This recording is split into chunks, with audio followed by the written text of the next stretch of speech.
Hello दोस्तों, कैसे हैं आप सब। आज की हमारी कहानी है चालाक बेटी। शगुन के ससुर जी घर में फिसलकर गिर गए थे, जिससे उनके कमर की हड्डी टूट गई थी। शगुन और उसका पति रोहित अपनी नौकरी के सिलसिले में दूसरे शहर में रहते थे और रोहित के ट्रांसफर वाली जॉब थी, तो हर 3 साल पर उसका ट्रांसफर हो जाता था। इसीलिए कहीं पर भी एक जगह टिक कर रहना संभव नहीं था। शगुन की ननद रुचि उसी शहर में रहती थी जहां उसका मायका था, यानी कि शगुन का ससुराल। शगुन की सासू माँ सरला देवी ने रोहित को फोन किया और उसके पिताजी के गिरने की बात बताई। रोहित ने बोला, ठीक है माँ, मैं आता हूँ। और रोहित ने अपनी बहन रुचि को फोन किया और बोला कि पापा गिर गए हैं, तुम जरा जाकर पापा को देख लो और वहीं पर रुक जाओ, तब तक मैं आने की कोशिश करता हूँ। रुचि ने बोला, अच्छा ठीक है, मैं देखती हूँ। और उसने माँ को फोन लगाया। माँ ने बोला, हाँ पापा गिर गए हैं, शायद कमर की हड्डी टूट गई है। मैं अकेले यहाँ क्या करूँ, कुछ समझ में नहीं आ रहा। रोहित आने वाला है, पर आने में वक्त तो लगेगा ही, काफी दूर रहता है। रुचि ने बोला, मम्मी फिर मैं भी वहां आकर क्या करूंगी, वैसे भी यह छोटा शहर है, यहाँ पर तो इलाज करना संभव नहीं है। अब जो हो गया वह तो हो ही गया है। भैया का आने का इंतजार करो, मैं वहां आ भी जाऊंगी तो कोई खास फर्क तो पड़ने वाला है नहीं, यहाँ पर अच्छे डॉक्टर तो है नहीं। भैया को आने दो, वह पापा को लेकर चले जाएंगे, अच्छे से इलाज हो जाएगा। वैसे भी बच्चों के एग्जाम चल रहे हैं, मेरा आना संभव नहीं है। इसलिए माँ ने भी बोला, हाँ बेटा ठीक है, तो बच्चों के एग्जाम पर ध्यान दे, हम तो वैसे भी बूढ़े हो चुके हैं, बच्चों की पढ़ाई डिस्टर्ब नहीं होनी चाहिए। अब 1-2 दिन तो इसी परेशानी में काटने ही पड़ेंगे, फिर रोहित आ जाएगा तो वह तो कुछ इंतजाम कर ही लेगा। रुचि ने फोन रखने से पहले अच्छे से आग में घी डाल दिया, जैसा कि वह हमेशा करती थी, और बोला, सिर्फ रोहित क्यों आएगा, शगुन क्यों नहीं आएगी, उसकी जिम्मेदारी है, बहू है वह आपकी। देख लो, यही होते हैं बेटा बहू, अपनी जिम्मेदारियों से बस भागना है। और अच्छे से बेटे बहू के खिलाफ माँ के मन में जहर भर दिया। लेकिन माँ खुद ही परेशान थी, क्योंकि उनके पति को अच्छी खासी चोट लगी हुई थी, इसीलिए उन्होंने ज्यादा ध्यान नहीं दिया। और रुचि को उसके पिताजी अच्छे से जानते थे, और वह हमेशा सरला देवी को समझाते थे कि बेटी के बातों में आकर बेटे से कभी मत बिगाड़ना। पता नहीं रुचि ऐसा क्यों करती है, उसकी परवरिश में कहाँ हमसे कमी रह गई। फिर रोहित का फोन आया कि माँ मैं आ रहा हूँ, पिताजी को लेकर यहाँ इलाज करवा लेंगे। माँ ने बोला, हाँ बेटा तू आ जा। रोहित ने बोला, रुचि दीदी तो आ गई होगी ना, थोड़ी तो राहत मिल गई होगी। माँ ने बोला, नहीं उसके बच्चों के एग्जाम चल रहे हैं। रोहित ने बोला, तो बच्चे तो बड़े हैं और बच्चों के दादा दादी तो घर पर ही हैं, और उनके पापा भी, इतना तो वह कर सकती हैं उस शहर में रहकर, आखिर उसके भी तो पापा हैं। पर बेटी ने पहले ही बेटे बहू के खिलाफ जहर भर रखा था। ऊपर से बेटे ने जब बोल दिया कि तुम्हारी बेटी उस शहर में होकर आ नहीं पाई, तो माँ को गुस्सा आया, क्योंकि कुछ भी हो माँ के लिए बेटी हमेशा अपनी ही रहती है, उसकी गलतियां कभी नहीं दिखती। और माँ ने बोल दिया, अच्छा बेटी की तो बहुत बुराई कर दी, जबकि उसके बच्चों के एग्जाम चल रहे हैं। तेरी बीवी शगुन क्या कर रही है जो तू अकेले आ रहा है। रोहित को माँ से ऐसे जवाब की उम्मीद नहीं थी, फिर भी उसने बोला, क्या माँ कैसी बातें कर रही हो, मैं एरोप्लेन से आ रहा हूँ। एरोप्लेन में तुरंत का टिकट लेने पर कितने पैसे लगते हैं तुम्हें पता है ना, तो मैं फालतू में शगुन और बच्चों को लेकर क्यों 2 टिकट के और पैसे लगाऊं, और उसके बाद तुम्हें और पापा को लेकर वापस एरोप्लेन से ही आना है, और साथ में शगुन और बच्चे भी होंगे, तो मतलब 5 लोगों का टिकट। कुछ समझ में आता है आपको, फालतू में शगुन को लेकर आने का क्या मतलब, जब वापस यहीं पर आना है। रोहित की माँ के पास कोई जवाब नहीं था, इसीलिए वह चुप हो गई। खैर रोहित समझ चुका था कि रुचि ने कोई मदद तो नहीं की, पर हमेशा की तरह आग में घी पूरा डाल दिया है। और यह कोई नई बात तो थी नहीं, जब से रोहित की शादी हुई है पता नहीं क्यों हर वक्त रुचि शगुन के खिलाफ माँ के कान भरती रहती है। पता नहीं उसे क्या लगता है, जब से शगुन इस घर में आई है रुचि को शायद ऐसा लगता है कि शगुन ने उसका हक छीन लिया है। आखिर वह भी तो किसी के घर की बहू बनकर गई है, लेकिन शर्म नहीं आती, हर वक्त वह सास और बहू के बीच में और बेटे और माँ के बीच में एक दीवार खड़ी करने की कोशिश करती रहती है। खुद उसी शहर में होकर अपने जन्मदाता को एक बार देखने के लिए नहीं आ पाई। खैर, रोहित ने सोचा अभी यह सब बातें करने का वक्त नहीं है, और रोहित अपने पापा के पास पहुंच गया उन्हें लेकर आने के लिए। रोहित अपने मम्मी पापा को लेकर अपने घर आ गया और वहां अच्छे हॉस्पिटल में अपने पापा को भर्ती करवाया, जहां उनका ऑपरेशन करने के लिए डॉक्टर ने बोला। लेकिन डॉक्टर ने पहले ही बोल दिया था कि क्योंकि उनकी उम्र बहुत अधिक हो चुकी है, तो इस ऑपरेशन में बहुत रिस्क है, इसीलिए उनकी जान भी जा सकती है। लेकिन कोई चारा नहीं था, इसीलिए उन लोगों को ऑपरेशन करवाना ही पड़ा। और जैसा कि डॉक्टर ने बोला था, रोहित के पिताजी की जान नहीं बच पाई। अब कोई क्या कर सकता था? जितनी कोशिश हो सकती थी सबने की, पर होनी को जो मंजूर था वही हुआ। और फिर सब लोग वापस आ गए। सारी क्रिया समाप्त हो जाने के बाद सारे रिश्तेदार धीरे धीरे अपने घर चले गए। अब घर में बस रुचि, रोहित और शगुन थे। रोहित ने माँ को बोला, माँ, अब जो होना था वह तो हो गया। अब आप अकेले यहाँ रहकर क्या करेंगी? हमारे साथ चलिए, हमारे घर पर। अब हम सब साथ में ही रहेंगे। यहाँ पर ताला लगा दीजिए या तो किराए पर दे दीजिए। रोहित की माँ को भी यही ठीक लगा, लेकिन रुचि का दिमाग तो कहीं और ही था। उसने बोला, लेकिन माँ, तुम्हारे सारे जेवर, सारे एफडी, यह सब कुछ तुम कहाँ लेकर जाओगी? भाई की तो ट्रांसफर वाली जॉब है। एक काम करो, वह सब कुछ मेरे घर में रख दो। कम से कम सुरक्षित तो रहेंगे, क्योंकि मैं तो यहीं पर रहूंगी, तो उन्हें हिफाजत से रख लूंगी। नहीं तो तुम भाई के घर लेकर अगर चली जाओगी तो एक जगह से दूसरी जगह घूमती रहोगी, तो तुम्हारा कभी भी नुकसान हो जाएगा। ऐसा करो, तुम्हारे जितने एफडी, जेवर और कागजात हैं, और जो एक दो जगह तुम लोगों ने जमीन खरीदी है, उन सब के कागजात को मेरे घर में रखवा दो। शगुन और रोहित को बहुत अच्छे से समझ में आ रहा था कि रुचि का दिमाग किस ओर चल रहा है। लेकिन रुचि माँ की लाडली बेटी थी, और माँ अपनी बेटी के बारे में कभी गलत तो सोच नहीं सकती थी। रोहित और शगुन को बहुत अच्छे से पता था कि वह कुछ भी बोलेंगे तो माँ उन्हें ही गलत समझेगी, इसीलिए उन्होंने कुछ नहीं बोला। माँ ने बोला, रुचि बिल्कुल ठीक कह रही है, एक काम करती हूँ, मैं सब कुछ रुचि के घर में रख देती हूँ। लेकिन फिर कुछ सोचकर रोहित ने बोला, माँ, जब बैंक लॉकर की फैसिलिटी देता है तो फिर किसी के ऊपर जिम्मेदारी क्यों डालनी? अगर कल को कुछ 19-20 हो जाएगा तो रुचि की भी को भी खुद खराब लगेगा। एक काम करो, मैं बैंक में लॉकर का इंतजाम करता हूँ, तो अपना सारा कुछ लॉकर में रख दो। सब कुछ बैंक में सुरक्षित भी रहेगा और कोई टेंशन भी नहीं रहेगी। आखिर मेरी भी तो ट्रांसफर की जॉब है, जो थोड़ी बहुत सेविंग और जेवर हैं शगुन के पास, वह भी तो सब कुछ बैंक के लॉकर में रखती है, तो शिफ्ट करने में हमें कोई प्रॉब्लम नहीं होती। रोहित इतनी चतुराई से उसकी होशियारी निकाल देगा, यह रुचि ने सोचा भी नहीं था। माँ ने बोला, हाँ रोहित, तुम बिल्कुल ठीक कह रहे हो। तुम बैंक में लॉकर का इंतजाम करवाओ, मैं सब कुछ लॉकर में रखवा देती हूँ, ताकि किसी की कोई जिम्मेदारी ना रहे। और मेरी पेंशन तो आएगी ही, जो मेरे खर्चे के लिए काफी है। रोहित ने बोला, हाँ मम्मी, आप किसी के ऊपर निर्भर तो है नहीं, आपकी तो पेंशन आनी ही है, इसीलिए आप तो आराम से हमारे साथ रह सकती हैं, बिना यह सोचे कि हम आपका ख्याल रखेंगे या नहीं।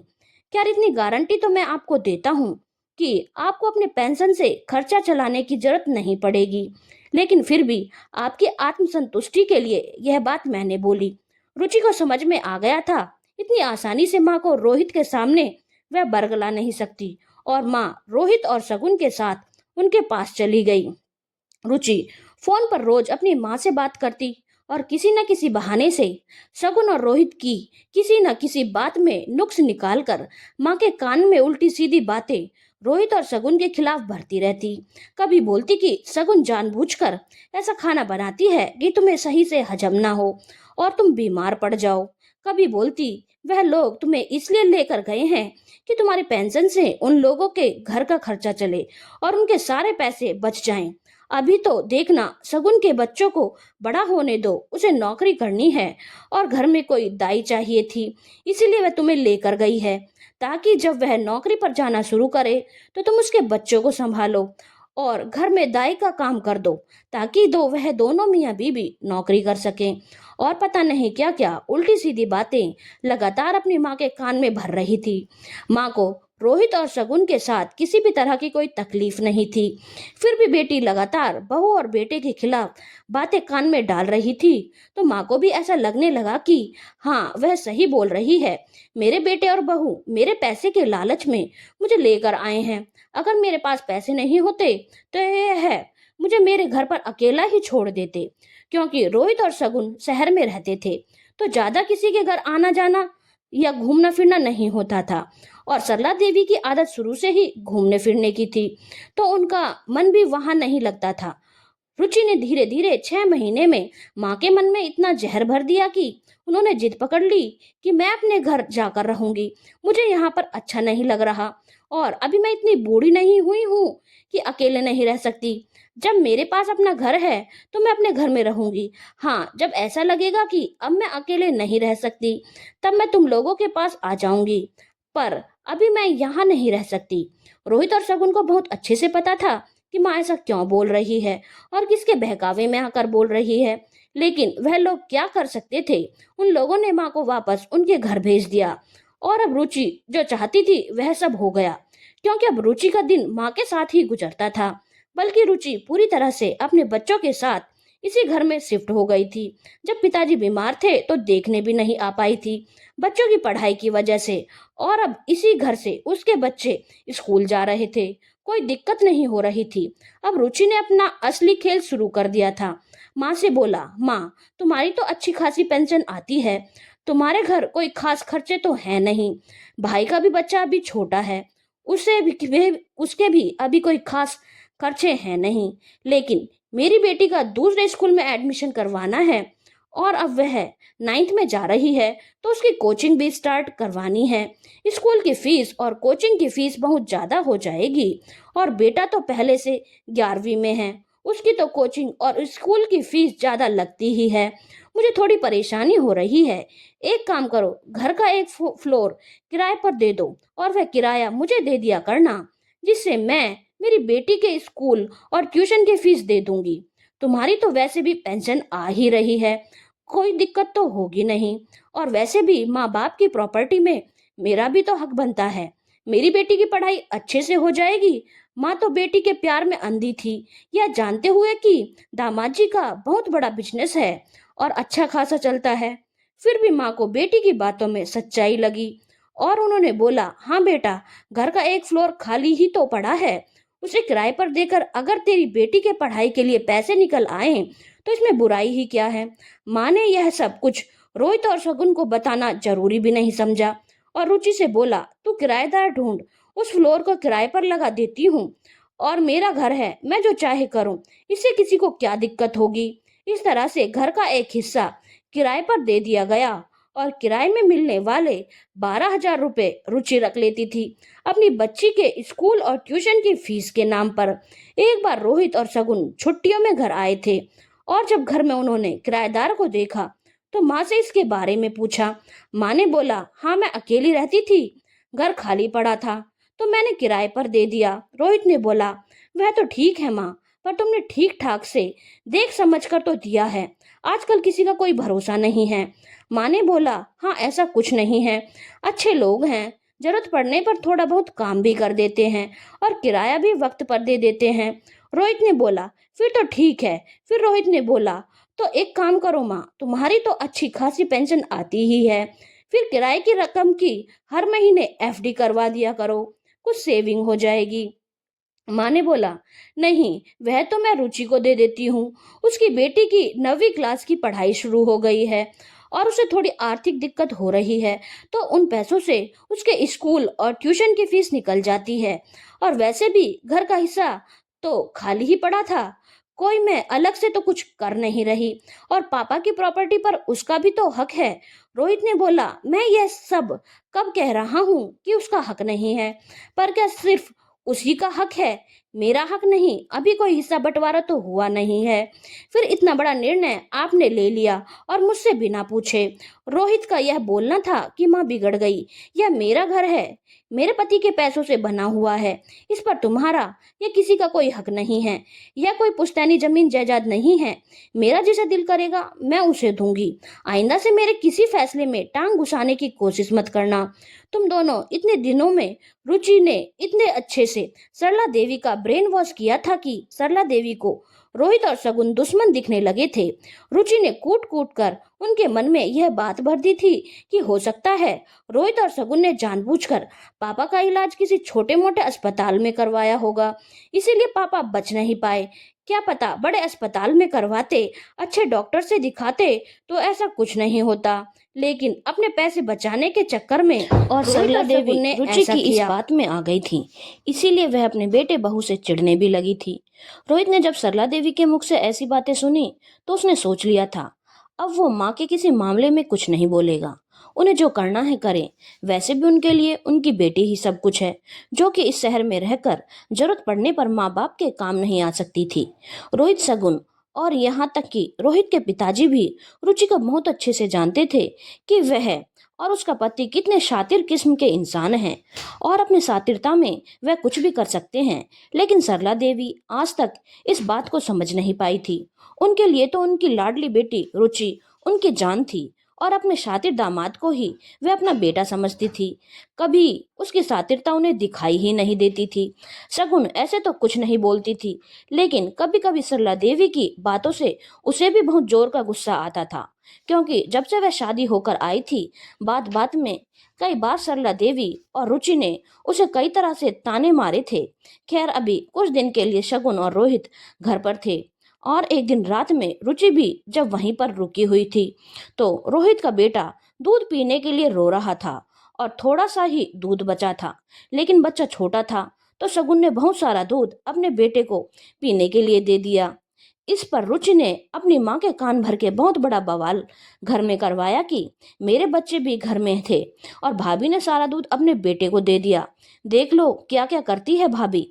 सरला देवी ने शगुन और रोहित को बहुत उल्टा पुल्टा सुनाया। एक गिलास दूध के लिए रोहित ने बोला, माँ छोटा बच्चा है, उसे खाना नहीं खाना था और उसे नींद आ रही थी तो इसलिए शगुन ने उसे दूध दे दिया। बड़े बच्चे तो खाना भी खा लेते हैं, पर यह 1.5-2 साल का बच्चा दूध पीकर अक्सर सो जाता है। इसकी तुलना बड़े बच्चों से क्या करनी। लेकिन फिर भी माँ ने मुंह बंद नहीं किया और बोला, हिम्मत कैसे हुई अपने बेटे को दूध देने की और मेरे नाती नातिन को दूध नहीं देने की। तुम्हारे पैसे का दूध नहीं था, मेरे पैसे का दूध था, इस पर उनका भी बराबर का हक है। आज सब गुण के सब्र का बांध टूट गया था और उसने बोला, बिल्कुल आपके पैसे पर बराबर का नहीं बल्कि पूरा हक आपकी बेटी और उनके बच्चों का है। मेरा, रोहित और मेरे बच्चे का तो कोई हक है ही नहीं। हमारे सिर्फ फर्ज हैं, हक तो सारे बेटी के हैं। कोई बात नहीं, मेरा पति भिखारी नहीं है, अच्छा खासा कमाता है और बहुत सहेलियां मैंने आपकी हेकड़ी। हर चीज की एक सीमा होती है और आपने अपनी सारी सीमाएं आज पार कर दी हैं। तो जिस तरह से सारे हक अपनी बेटी को दे दिए हैं ना, सिर्फ सारे फर्ज भी उसी से निभवा लीजिएगा। फर्ज के वक्त तो बेटा बहू याद आ जाते हैं। अब बहुत हो गया, अब मैं अपनी और बेइज्जती बर्दाश्त नहीं कर सकती। रोहित, अब मैं चली यहाँ से। रोहित बहुत देर से यह सारा ड्रामा देख रहा था और उसे समझ में आ चुका था माँ को समझाने से कोई फायदा नहीं है। और रुचि तो यही चाहती थी कि रोहित और शगुन जल्द से जल्द वहां से चले जाएं ताकि उसका खेल वापस चालू हो सके। रोहित और शगुन चुपचाप वहां से चले गए। सरला देवी के मन में तो यह बात घर कर चुकी थी कि रोहित और शगुन सिर्फ और सिर्फ उनके पैसों के लिए उनके करीब आते हैं, इसीलिए उनके जाने का उन्हें जरा भी दुख नहीं हुआ। लेकिन सरला देवी को यह नहीं दिख रहा था कि रुचि उनके साथ क्या खेल खेल रही है। उनके बेटे बहू के खिलाफ भड़का भड़का कर अपना उल्लू सीधा कर रही है। खैर, दिन ऐसे ही गुजर रहे थे। फिर रुचि के बेटे का जन्मदिन आया और बेटे ने नानी से डिमांड रखी, मैं साइकिल से बहुत स्कूल जा चुका, अब मुझे एक स्कूटी चाहिए। मम्मी तो दिलवा नहीं रही, बोल रही है पैसे नहीं हैं तो आप दिलवा दो नानी।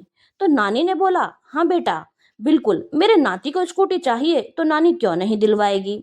और फिर तुरंत ही 1,20,000 की स्कूटी रुचि के बेटे को के लिए नानी की तरफ से आ गई। तो रुचि की बेटी ने भी अपनी फरमाइश रख दी और बोली, और अगले महीने मेरा भी बर्थडे है, नानी मुझे भी चाहिए एक अच्छा सा गिफ्ट। नानी ने बोला, हाँ हाँ बेटा बोलो, तुम्हें क्या चाहिए? तो रुचि की बेटी ने बोला, नानी मुझे तो लेटेस्ट वाला आईफोन चाहिए, स्कूटी तो मुझे चलानी नहीं आती और ना ही मुझे कोई इंटरेस्ट है, पर मेरे सारे फ्रेंड्स के पास अच्छे अच्छे फोन हैं, तो मुझे सबसे महंगा आईफोन चाहिए। फोन लेकर क्या करोगी? सारी पढ़ाई बर्बाद हो जाएगी। लेकिन रुचि को लगा कि फिर उसकी बेटी कुछ सस्ते में ना निपट जाए, तो उसने बोला, अरे माँ दे दो ना उसे आईफोन, मैं कंट्रोल में रखूंगी, जरूरत पड़ने पर ही उसे दूंगी। और इस तरह अगले महीने नानी ने खुशी खुशी पेंशन से नातिन के लिए आईफोन दे दिया, जिसमें अच्छी खासी रकम नानी माँ की निकल गई। लेकिन वह खुश थे कि उनके नाती और नतनी को उन्हें इतना अच्छा उनका मनपसंद तोहफा दिया है। लेकिन उनके अकाउंट में से लगभग 3.5 लाख रुपए निकल चुके थे और यह उनके पेंशन के जमा हुए रुपए थे, जो उनके खर्च के बाद बचते थे, क्योंकि बाकी सब तो उन्होंने लॉकर में रखा हुआ था और घर का किराया तो रुचि ले ही लेती थी। रुचि ने अब अलग तरह से दिमाग लगाना शुरू किया, क्योंकि इस तरह से तो ज्यादा कुछ निकाल पाना आसान नहीं होगा। सब कुछ भाई ने चालाकी से लॉकर में रखवा दिया है और पेंशन में से माँ के खर्च के बाद जो बचता है वह लगभग मैं सारा निकलवा ही लेती हूँ, किराया मैं ले ही लेती हूँ। लेकिन यह छोटी मोटी रकम से कुछ नहीं होने वाला। मम्मी के पास अच्छी खासी सेविंग, प्रॉपर्टी और जेवर हैं और उसे निकलवाना इतना आसान नहीं है, कुछ दिमाग तो चलाना ही पड़ेगा। इसके कुछ दिन बाद रुचि की मैरिज एनिवर्सरी थी। रुचि ने पहले ही अपनी माँ सरला देवी को बरगलाना शुरू कर दिया, मेरी मैरिज एनिवर्सरी है माँ, इस बार मैं मेरी एनिवर्सरी मनाऊंगी। मेरी जेठानी हमेशा मनाती है और नए नए जेवर पहनती है, मैं उसकी तरह नहीं कर पाती, इसीलिए वह हमेशा मेरे ऊपर हावी रहती है। इस बार मैं भी उसे दिखाऊंगी कि मैं भी उससे कम नहीं हूँ। माँ ने बोला, हाँ हाँ बेटा बिल्कुल, अपनी एनिवर्सरी मना तू, किसी से कम क्यों रहेगी? रुचि ने बोला, हाँ माँ, लेकिन मेरी जेठानी को अपने जेवरों का बहुत घमंड है, अब मेरे पास इतने भारी जेवर तो हैं नहीं। माँ तुम अपने भारी वाले कान के झुमके मुझे दे दो ना, वह तो इतने बड़े और भारी हैं कि मेरी जेठानी देखते ही जल भुन जाएगी। वैसे भी तुम्हारे जेवर पर मेरा भी तो हक बनता है, वह झुमके एनिवर्सरी पर पहनकर अपनी जेठानी को जलाऊंगी। वैसे भी अब तुम इतने भारी जेवर तो पहनने वाली हो नहीं। माँ ने बोला, हाँ बेटा बिल्कुल, मेरी बेटी किसी से कम थोड़ी ना है, तू घबरा मत, तेरी एनिवर्सरी से पहले मैं लॉकर से वह झुमके निकाल कर तुझे दे दूंगी, दिखा देना अपनी जेठानी को कि तू किसी से कम नहीं। और इस तरह से एक काफी भारी झुमके रुचि ने अपनी माँ से हड़प लिए, जिनकी कीमत लाखों में थी, और रुचि ने दिमाग लगा लिया था कि इसी तरह से वह धीरे धीरे माँ से सब कुछ निकलवा लेगी। उधर रोहित और शगुन को बहुत अच्छे से पता था कि रुचि उधर क्या खेल खेल रही है, जिसमें उसका पति उसका बराबर साथ दे रहा था। उसने परमानेंटली अपने बीवी बच्चों को उनके मायके शिफ्ट करवा दिया है, ताकि रुचि का खेल अच्छे से चल सके। कितने नीच हो सकता है कोई पैसों के लालच में, यह रुचि और उसके पति ने दिखा दिया था। लेकिन हर बुराई का अंत तो आता ही आता है, तो अब इस बुराई का अंत भी आने का वक्त आ चुका था। एक दिन रात में एकाएक सरला देवी के पेट में भयानक दर्द होना शुरू हो गया। दर्द इतना तेज था कि सरला देवी चिल्ला रही थी। रुचि को समझ में नहीं आया वह क्या करे। वह उन्हें पास के एक डॉक्टर के पास लेकर चली गई। सरला देवी तो खुद ही बेहाल थी, इसलिए वह कोई पैसे लेकर नहीं गई थी। रुचि को पता था पेमेंट उसी को करनी पड़ेगी, इसलिए वह एक झोला छाप डॉक्टर के पास लेकर गई थी और उसने गैस होने की बात कहकर गैस की दवाई देकर अपनी फीस ले ली। रुचि ने भी चुपचाप माँ को लाकर घर में रख दिया और बोला, माँ कोई घबराने की बात नहीं, गैस ही तो है, थोड़े गर्म पानी से सिकाई करो, दवाई खाओ, ठीक हो जाओगी। रुचि को माँ की हालत देखकर समझ में आ गया था कि बात गैस की नहीं है, बल्कि कुछ गंभीर है और अभी यहाँ रहने में उसका नुकसान है। इसलिए रुचि ने वहां से निकल लेने में अपनी भलाई समझी और बोला, माँ मेरे ससुराल में मेरी चचेरी ननद की शादी है, अब ससुराल का मामला है, मुझे तो वहीं रहना पड़ेगा, सारी रस्म मुझे करनी पड़ेंगी, इसलिए अभी 1 महीना तो मुझे अपने ससुराल में ही बिताना पड़ेगा। माँ ने बोला, अरे तू मुझे अकेला छोड़कर कहाँ जा रही है, तू यहीं से शादी की सारी रस्मों में चली जाना, एक तो मेरी तबीयत ठीक नहीं है, ऊपर से तू जा रही है। रुचि ने बोला, नहीं माँ, मैं यहाँ कैसे रहूंगी, मुझे तो वहीं पर रहना पड़ेगा, नहीं तो लोग बहुत बातें बनाएंगे। और वैसे भी यह तो बेटे बहू की जिम्मेदारी है, तुम अपनी बहू को बुला लो, उनका फर्ज बनता है तुम्हारा इलाज करवाने का। अब मैं अकेले क्या करूंगी, तो वैसे भी बेटी हूँ, बेटी का फर्ज है माँ बाप का इलाज करवाना। और सरला देवी की कोई बात सुने बिना रुचि वहां से निकल ली। और सरला देवी को बहुत जोर का तमाचा उनके गाल पर उनकी बेटी मारकर निकली थी, जिस बेटी के लिए। अगर आपको कहानी अच्छी लगी हो तो चैनल को लाइक, शेयर और सब्सक्राइब करना ना भूलें।